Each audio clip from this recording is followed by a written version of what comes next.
Se você é profissional da gestão da manutenção, com certeza você já ouviu falar da curva PF. Nesse vídeo eu vou explicar para você como surgiu essa curva PF, o que ela representa e como o profissional de gestão da manutenção pode usar esse conhecimento para tomar as melhores decisões em relação à gestão dos seus ativos.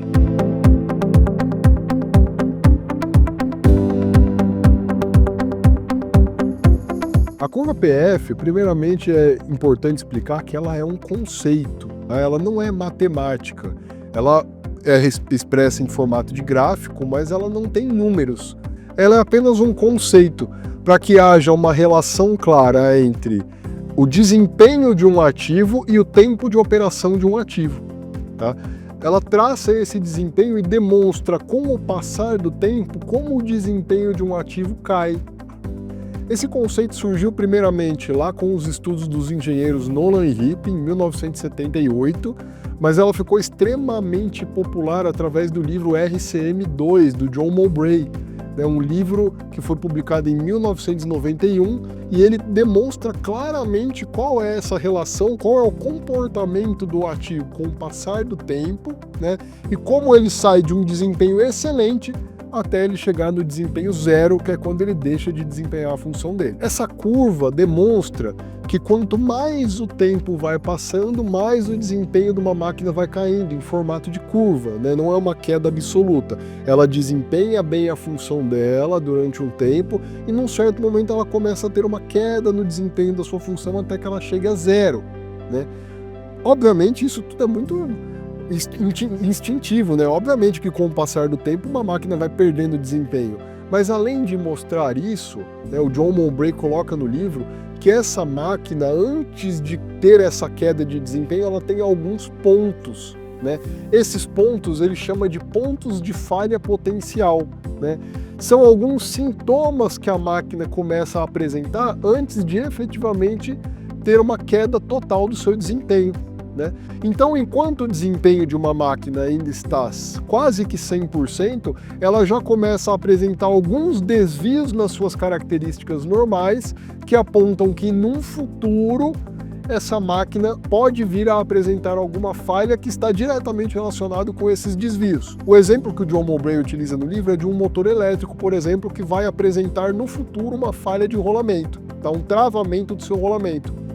Antes desse travamento de rolamento acontecer e o desempenho da função chegar a zero, com até 9 meses de antecedência, é possível detectar desvio na vibração daquele motor elétrico, Então, um motor elétrico que normalmente vibra, com até 9 meses de antecedência, ele tem desvio nas características normais de vibração que apontam que daqui até 9 meses pode acontecer um travamento de rolamento. Ainda seguindo a linha de perda de desempenho, com até 6 meses de antecedência, é possível detectar desvios nas características normais do lubrificante, do óleo, Começa a aparecer um número excessivo de partículas de metal dentro desse óleo. E isso aponta também para uma falha que vai acontecer lá no futuro, com até 6 meses depois do momento que começou a aparecer esses desvios nas características normais do óleo, E ainda nós temos aquecimento desse motor elétrico, ruído excessivo, Tudo isso, com a queda do desempenho, vai se apresentando mais e mais sintomas que demonstram que aquela máquina vai falhar, no futuro. O importante também é que o John Mowbray traçou um intervalo nessa curva. Ele definiu que o intervalo do aparecimento do primeiro sintoma até o momento da falha, efetivamente, é chamado de intervalo PF, que nada mais é do que o intervalo da falha potencial até o momento da falha funcional. O intervalo do primeiro desvio que é possível detectar com o uso de instrumentos até o momento que aquele equipamento deixa de desempenhar a função dele. E para que tudo isso é utilizado? Porque esse comportamento da máquina é mais ou menos como um diagnóstico que eu posso fazer antes de um evento de falha, São características que eu consigo monitorar do ativo para evitar que uma falha venha a acontecer. Se eu sei que monitorando a vibração de um motor elétrico, por exemplo, hoje, eu posso detectar falhas que vão acontecer daqui 9 meses, então eu não espero 9 meses para deixar aquela máquina quebrar. Eu monitoro a vibração. Quando a vibração exceder o limite que eu estabelecer como seguro para a operação daquela máquina, eu faço uma parada daquela máquina antes dela quebrar e eu faço uma manutenção para evitar que aquela falha venha a acontecer. O importante de entender esse conceito é que o que vai valer de fato é conseguir determinar o tamanho do intervalo PF, né? E a única forma de fazer isso é através da adoção de manutenção preditiva, né? Que é aquela manutenção que monitora os sintomas.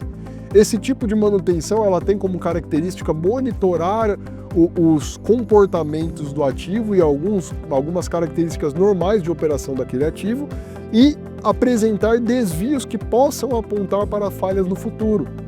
O interessante é que esse tipo de manutenção ela estima o tempo que eu ainda tenho de confiabilidade, né? Que é a probabilidade de um item continuar desempenhando sua função dentro do intervalo específico de tempo, né? Então, por exemplo, eu faço uma análise de vibração hoje. Essa análise de vibração me fala que eu ainda tenho pelo menos mais 5.000 horas de operação sem risco, né, para aquele tipo de falha.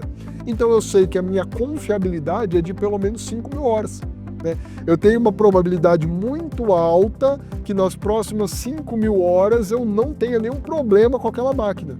Mas por que disso? Foi instintivo essa decisão? Não, veio do monitoramento. O monitoramento entregou um parâmetro e entregou uma estimativa. Então a curva PF, o entendimento desse intervalo PF possibilita a gente definir a confiabilidade de uma máquina, não utilizando da matemática, mas sim do que efetivamente foi monitorado naquela máquina no momento que eu fiz a inspeção instrumentada. É importante ressaltar também que essa confiabilidade ela pode ser estimada pelos próprios dados que a máquina fornece sobre o tempo médio de falha. Tá? Eu posso monitorar a máquina para saber a estimativa real do tempo até a falha, mas eu posso, com base no intervalo entre uma falha e outra, estimar a minha confiabilidade. Por exemplo, eu faço o cálculo do MTBF, o tempo médio entre falhas de uma máquina, e eu determino que este MTBF é de 1.000 horas, por exemplo. Ou seja, em média, a cada 1.000 horas, uma máquina apresenta uma falha, né? Se a média de tempo entre uma falha e outra é 1.000 horas, eu sei que dentro das primeiras 10 horas eu tenho uma confiabilidade muito alta, né? Se a média é 1.000, dentro de 10 horas a minha probabilidade de falhar é muito pequena, a minha confiabilidade vai lá em cima, né? E aí, com o passar dessas horas, a minha confiabilidade vai caindo até o momento que ela chega a zero, que é o momento que quase que com certeza aquela máquina vai falhar. Para poder fazer esse tipo de cálculo, né, sem o monitoramento, estimando pelos indicadores, é necessário utilizar de progressões aritméticas, é necessário utilizar de exponencial logarítmica, é necessário tratar o dado do MTBF para transformá-lo numa estatística, numa probabilidade. Se você quer fazer isso sem a necessidade de fazer esses cálculos todos, a Fractal desenvolveu uma calculadora que basta você jogar alguns parâmetros simples e ela já vai te entregar a confiabilidade do ativo para um intervalo de tempo que você determinar para o futuro. Para conhecer essa calculadora, basta clicar no link que está aqui embaixo, jogar alguns dados muito simplificados e você já vai conseguir ter uma estimativa da confiabilidade do seu ativo. Espero você num próximo vídeo. Até a próxima. Valeu!